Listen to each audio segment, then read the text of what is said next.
So என்னோட பிக்சரை வந்து இந்த சின்ன பையன் வந்து வரைஞ்சிருக்கான். ஸோ உண்மையாலுமே சூப்பராக இருக்குது. இந்த வீடியோ பிடிச்சுன்னா மறக்காமல் ஜஸ்மீர் அகமது ஆர்ட்ஸ்க்கு வந்து சப்ஸ்கிரைப் பண்ணுங்கள்.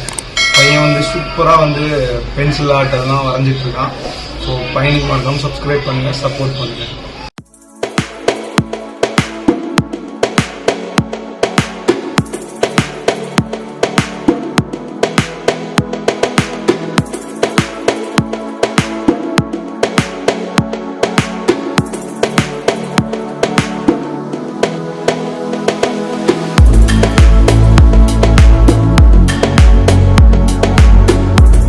Hey guys, எல்லாருக்கும் வணக்கம். நான் Sothu Mootai.